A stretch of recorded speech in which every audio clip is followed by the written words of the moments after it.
ছাত্র জনতার ৩৬ দিনের দেশ কাঁপানো আন্দোলনে পতন হয় আওয়ামী লীগ সরকারের। গণ আন্দোলনের মুখে ২০২৪ সালের ৫ আগস্ট রাষ্ট্রপতি মোহাম্মদ শাহাবুদ্দিনের কাছে প্রধানমন্ত্রীর পদ থেকে পদত্যাগপত্র জমা দেন শেখ হাসিনা। এরপর গণভবন থেকে পালিয়ে যান শেখ হাসিনা। সে সময় তার সঙ্গে ছিলেন ছোট বোন শেখ রেহেনা। বর্তমানে তারা ভারতে রয়েছেন।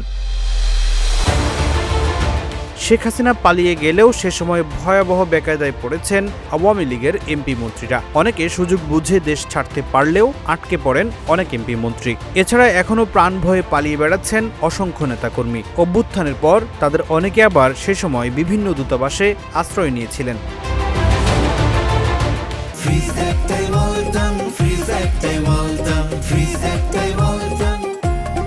শেখ হাসিনার পতনের পর ডিম্পি নিউ মার্কেট থানায় দায়ের হওয়া হকার শাহজাহান আলী হত্যা মামলায় ২০২৪-এর ১৩ আগস্ট গ্রেপ্তার করা হয় শেখ হাসিনার শিল্প ও বিনিয়োগ উপদেষ্টা সালমান এফ রহমানকে। পরদিন ১৪ আগস্ট তাকে আদালতে হাজির করে ১০ দিনের রিমান্ডে নেয় পুলিশ।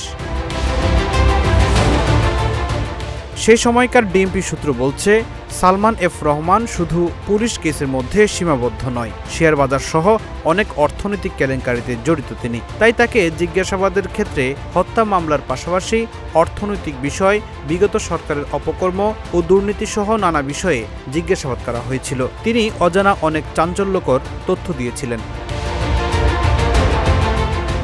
আদালতে হাজির করে ১০ দিনের রিমান্ডে নেয় পুলিশ। সালমান এফ রহমানকে জিজ্ঞাসাবাদ করার সময় ডিবির এক কর্মকর্তা সাবেক আইনমন্ত্রী আনিসুল হক ও সালমান এফ রহমান দুজনের উদ্দেশ্যে বলেন, আপনার অনিয়ম, দুর্নীতি ও লুটপাটের কারণেই দেশের এই অবস্থা। এ সময় তিনি নির্বিকার ছিলেন।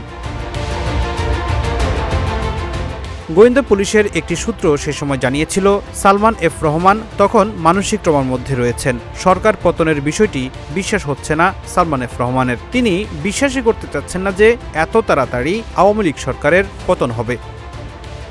ফখরুল ইসলাম, ইত্তেফাক নিউজ।